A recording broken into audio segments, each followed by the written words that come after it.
आप सभी भक्तों को निर्जला एकादशी व्रत की ढेर सारी शुभकामनाएं। आप सभी के जीवन में लक्ष्मी नारायण की कृपा से आप सभी को सभी प्रकार के सुख और समृद्धि की प्राप्ति हो। निर्जला एकादशी का व्रत, यह व्रत हर वर्ष ज्येष्ठ माह के शुक्ल पक्ष की एकादशी तिथि के दिन निर्जला एकादशी का व्रत किया जाता है। जो भी भक्त सच्ची श्रद्धा के साथ, नियम और निष्ठा के साथ निर्जला एकादशी का व्रत करते हैं, इस दिन भगवान विष्णु का पूजन करते हैं, तो उनके सभी प्रकार के पापों का नाश हो जाता है। निर्जला एकादशी, जो कि संपूर्ण अन्य एकादशियों का पुण्य फल भी इस एकादशी व्रत के प्रभाव से प्राप्त हो जाता है। जो भी अन्य एकादशी का व्रत नहीं कर पाते हैं और वर्ष में केवल एक निर्जला एकादशी का व्रत करते हैं, तो उन्हें संपूर्ण एकादशियों का पुण्य फल प्राप्त होता है।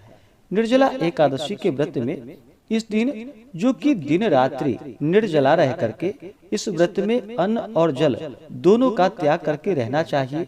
भगवान विष्णु का पूजन करना चाहिए, कथा श्रवण करनी चाहिए, विष्णु सहस्त्र नाम, भगवान विष्णु के स्तोत्र आदि का पाठ करना चाहिए या श्रवण करना चाहिए। इससे भगवान श्री हरि विष्णु अति प्रसन्न होते हैं और अपने भक्तों के सभी प्रकार के पाप और ताप को नष्ट कर देते हैं, सुख समृद्धि का आशीर्वाद प्रदान करते हैं तथा अंत में भगवान विष्णु की कृपा से विष्णु लोक की प्राप्ति होती है। तो आइए सुनते हैं निर्जला एकादशी व्रत की कथा।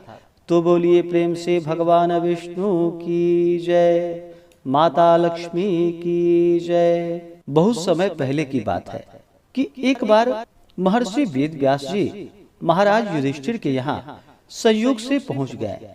महाराज युधिष्ठिर ने उनका समुचित आदर सत्कार किया, अर्घ्य और पाद्य दे करके सुंदर आसन पर उन्हें बिठाया और उनकी षोडशोपचार पूर्वक पूजा की।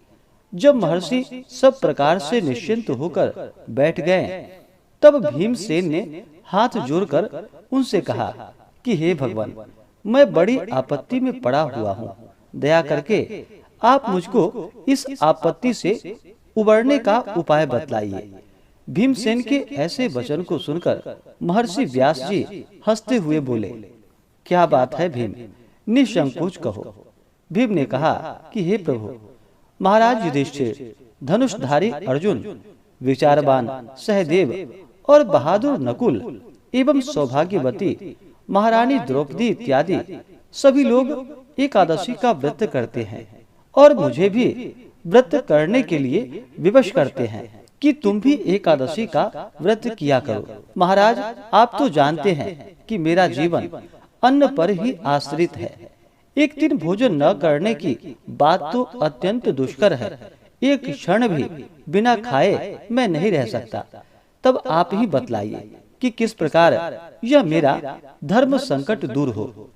भीमसेन के ऐसे वचन को सुनकर महर्षि व्यास जी ने कहा कि मानव, धर्म की संपूर्ण कथा मैं तुमको सुना चुका हूँ। साथ ही वैदिक धर्म की कथा भी समुचित रूप से तुम्हें सुनाई है और यह भी बतलाया और समझाया है कि कली काल में वे समस्त धर्म कार्य करना संभव नहीं तो कठिन और दुष्कर तो जरूर है। अस्तु मानव जीवन के कल्याणार्थ मास की कृष्ण पक्ष एवं शुक्ल पक्ष की एकादशियों का व्रत अवश्य ही करना चाहिए। बिना इस दिन व्रतों को धारण किए प्राणी मात्र का कल्याण नहीं होता। महर्षि व्यास के ऐसे वचन को सुनकर भीमसेन अपनी धर्म भीरुता के कारण बेत के समान कांपने लगे और अत्यंत ही भयभीत होकर बोले कि हे प्रभु, यह तो ठीक है, परंतु व्रत का रखना और भूखा रहना तो मुझे मृत्यु से भी बढ़कर है, वो भी हर महीने में 2 बार। हे भगवान, आप दया करके कोई ऐसा व्रत बतलाइए कि जिसमें ज्यों त्यों करके एक दिन भूखा रहकर ही मैं पापों से मुक्त हो जाऊं। भीमसेन के ऐसे वचन को सुनकर महर्षि व्यास जी ने कहा कि अच्छी बात है, मैं तुम्हें व्रत बतलाता हूँ, इसको करो। इस एक ही व्रत का पुण्य फल मास की समस्त एकादशियों से बढ़कर होगा। महर्षि जी के ऐसे वचन को सुनकर भीमसेन प्रसन्न हो गए और हाथ जोड़कर कहा कि प्रभु, आप जल्द ही कहिए कि वह कौन सा व्रत है जिसके करने से अनंत पुण्य फलों की प्राप्ति होती है। महर्षि ने कहा कि वह व्रत ज्येष्ठ माह के शुक्ल पक्ष की निर्जला एकादशी का है। तुम श्रद्धा भक्ति सहित दशमी को सोते समय भगवान को प्रणाम कर उनकी मानसिक पूजा करो और हाथ जोड़कर अपने मन में इस प्रकार संकल्प करो कि प्रभु, कल मैं ज्येष्ठ माह के शुक्ल पक्ष की निर्जला एकादशी का व्रत करूंगा। मुझे शक्ति दो, मैं अपने व्रत को पूर्ण कर सकूं। इस प्रकार प्रार्थना कर सो जाना और फिर दूसरे दिन निर्जला एकादशी का दिन होगा। उस दिन जो कि बिना खाए पिए निराहार और निर्जल रहो, यहाँ तक कि आचमन इत्यादि में भी जल ग्रहण ना करो। इस व्रत के प्रभाव से स्त्री हो अथवा पुरुष, सभी के मंदराचल जैसे भीषण और महान पाप भी अवश्य ही नष्ट हो जाते हैं। इस व्रत में गोदान का बड़ा महत्व है, अर्थात गोदान अवश्य करना चाहिए। यदि कोई गोदान देने की सामर्थ्य न रखता हो तो उसे तांबा, पीतल या मिट्टी का पानी से भरा हुआ घड़ा, उसमें थोड़ा सोना छोड़ करके और उसे नवीन वस्त्र में लपेटकर ब्राह्मण को श्रद्धा और भक्ति पूर्वक दान करना चाहिए। इस प्रकार जल दान देने एवं स्वयं व्रत समाप्ति तक जल न ग्रहण करने वाले प्राणियों को एक एक क्षण में कोटि कोटि गोदान देने का फल प्राप्त हो जाता है। उस दिन यह कार्य अर्थात यज्ञ, दान एवं जपादि कार्य करने वाले को अक्षय फलों की प्राप्ति होती है। इस प्रकार श्री कृष्ण जी ने स्वयं कहा है। अतः फिर दूसरा पुण्य कार्य करने की आवश्यकता ही क्या है। विष्णु लोक की प्राप्ति इसी निर्जला व्रत के ही द्वारा हो सकती है। इस दिन फलाहार करना चाहिए।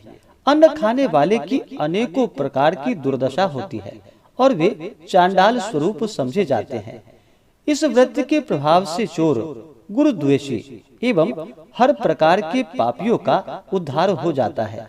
श्रद्धालु स्त्री एवं पुरुषों के विशेष कर्तव्य ये हैं कि शेष शैया पर स्थित श्री हरि विष्णु भगवान की भक्ति पूर्वक पूजा एवं धेनु दान अर्थात गायों का दान तथा ब्राह्मणों को मिष्ठान का भोजन कराकर दक्षिणा देकर उन्हें संतुष्ट करना चाहिए।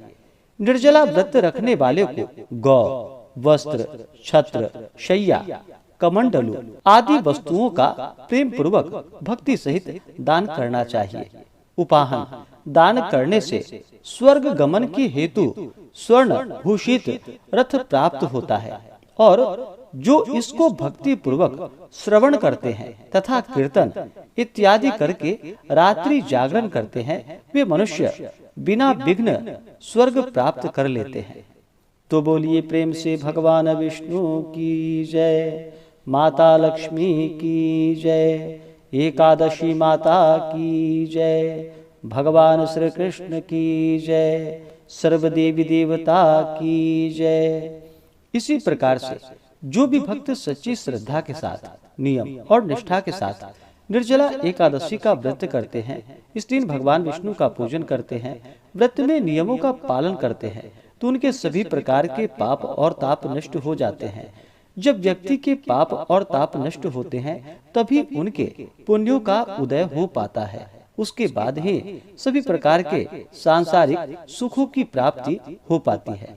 जो भी एकादशी का व्रत करते हैं, एकादशी व्रत के लिए जो कि दशमी के दिन से ही व्रत में नियमों का पालन करना चाहिए। दशमी तिथि के दिन सूर्यास्त होने से पहले ही भोजन ग्रहण करनी चाहिए। उसके बाद दांतों को अच्छे प्रकार से साफ करके रात्रि भगवान विष्णु के नाम का स्मरण करते हुए एकादशी व्रत का स्मरण करते हुए सोना चाहिए और एकादशी तिथि के दिन सुबह ब्रह्म मुहूर्त में उठ करके नित्य क्रियाओं से निवृत्त हो करके गंगा नदी में या घर के नहाने के पानी में ही थोड़ा सा गंगा जल मिला करके स्नान करके शुद्ध वस्त्र धारण करके व्रत का संकल्प लेना चाहिए। भगवान विष्णु से प्रार्थना करनी चाहिए कि हे भगवान विष्णु, हे माता लक्ष्मी, आज मैं निर्जला एकादशी का व्रत रखने जा रहा हूँ या रखने जा रही हूँ। इस प्रकार से भगवान से प्रार्थना करें कि यह व्रत मेरा निर्विघ्न पूर्ण हो। आप हमें आशीर्वाद प्रदान करें, हमारे सभी प्रकार के दैहिक, दैविक और भौतिक पाप नष्ट हो जाएं। आपके मन में जो भी इच्छा हो, जो भी कामना हो, वह प्रभु से कहें। और निर्जला एकादशी के दिन, जो कि दिन और रात निर्जला रह करके, यानी कि अन्न और जल दोनों का त्याग करके व्रत को धारण करना चाहिए। और भगवान विष्णु का सुबह शाम के वक्त पूजन करना चाहिए। रात्रि में जागरण करते हुए, भगवान के नाम का स्मरण करते हुए समय को व्यतीत करना चाहिए। और अगले दिन जाकर के सुबह उठ करके स्नान करके शुद्ध वस्त्र धारण करके भगवान का पूजन और आरती कर लें। उसके बाद फिर ब्राह्मणों को भोजन करवाएं, ब्राह्मणों को दान और दक्षिणा दे, गरीबों को भोजन करवाएं और समय के अनुसार फिर व्रत का पालन करना चाहिए। जो भी एकादशी का व्रत करते हैं, उन्हें व्रत के दौरान किसी के ऊपर क्रोध नहीं करनी चाहिए। अपने मन में किसी के प्रति ईर्ष्या या द्वेष का भाव नहीं लाना चाहिए। अपने से बड़ों का सदा ही आदर और सम्मान करना चाहिए। महिलाओं का सदा ही सम्मान करना चाहिए। जहाँ पर भी महिलाओं का सम्मान होता है, वहाँ पर माता स्थिर लक्ष्मी का वास होता है। तो महिलाओं का बिल्कुल भी अपमान नहीं करना चाहिए और पूर्ण श्रद्धा भक्ति भाव के साथ भगवान का पूजन करना चाहिए। इससे भगवान विष्णु अपने भक्तों के ऊपर अति प्रसन्न होते हैं और अपना कृपा प्रदान करते हैं। जो भी व्रत धारक हैं या परिवार के सदस्य हैं, उन्हें भी एकादशी व्रत के दौरान जो कि शुद्ध और सात्विकता का पालन करना चाहिए। तामसिक वस्तुओं का या नशीले पदार्थों का सेवन बिल्कुल भी नहीं करना चाहिए और भगवत चरण में अपना मन लगाना चाहिए। सदा ही धर्म का आचरण करना चाहिए। जो व्रत में भगवान विष्णु का पूरे विधि विधान के साथ पूजन नहीं कर पाते हैं, तो कम से कम जल, पुष्प, तुलसी दल और तिल भगवान विष्णु को चढ़ाएं। धूप दीप दिखा करके नैवेद्य का भोग लगा करके जल से आचमनी करवाएं। मुख शुद्धि के लिए पान पत्र, सुपारी, लौंग, इलायची चढ़ाएं, द्रव्य दक्षिणा चढ़ाएं और फिर निर्जला एकादशी व्रत महात्म्य कथा आदि का श्रवण करें। भगवान विष्णु के स्तोत्र आदि का पाठ करें या श्रवण करें और फिर भगवान की आरती करे। इतना तो अवश्य ही करना चाहिए। निर्जला एकादशी का व्रत है, तो इस व्रत में जो कि अन्न और जल दोनों ही ग्रहण नहीं किया जाता है। और अभी गर्मी का मौसम है, तो गर्मी के मौसम में जो कि प्यास भी अधिक लगती है और व्रत में तो पानी पीना नहीं है। लेकिन अगर किसी व्यक्ति को व्रत के दौरान जल के बिना नहीं रहा जा सकता और ज्यादा प्राणों पे संकट आने वाली स्थिति हो जाती है, तो ऐसे में 12 बार जो कि ओम नमो नारायणाय इन मंत्रों का जप करना चाहिए या ओम नमो भगवते वासुदेवाय आदि मंत्रों का जप करते हुए उसके बाद फिर एक थाली में जल भर करके और घुटने और बाजू को जमीन पर लगा करके पशुवत, जैसे कि गाय पानी पीती है, उसी प्रकार से जल ग्रहण आप कर सकते हैं। ऐसे जल ग्रहण करने से जो कि व्रत भंग नहीं होता है। निर्जला एकादशी के दिन जो कि विशेष प्रकार से मीठे शरबत का दान करना चाहिए। जल से भरा हुआ घड़ा हो उसका दान अवश्य ही करना चाहिए। इससे शुभ फलों की प्राप्ति होती है। इस दिन जो कि गुड़ का दान करना चाहिए, इससे रिश्तों में मिठास आती है। निर्जला एकादशी के दिन जो कि अनाज इत्यादि का दान करना चाहिए, इससे घर में कभी भी अन्न की कोई कमी नहीं होती है। तो आप अपने श्रद्धा और सामर्थ्य के अनुसार जो भी बन सके अवश्य ही एकादशी व्रत में दान पुण्यों का कार्य करना चाहिए। अगर ज्यादा कुछ करना संभव ना हो तो कम से कम मीठे शरबत का ही दान करना चाहिए। इससे भगवान विष्णु अपने भक्तों पर प्रसन्न होकर के उनके सभी प्रकार के पाप और ताप को नष्ट कर देते हैं तथा सुख और समृद्धि का आशीर्वाद प्रदान करते हैं। तो आशा करता हूँ कि यह जानकारी आपको अच्छा लगा हो। ऐसे ही ज्ञानवर्धक जानकारियाँ प्राप्त करने के लिए हमारे इस चैनल पे अगर आप नए हैं तो चैनल को लाल बटन दबा करके सब्सक्राइब करें, साथ में बेल आइकन घंटी को दबाएं ताकि मेरे वीडियो का नोटिफिकेशन आपको समय से मिलता रहे।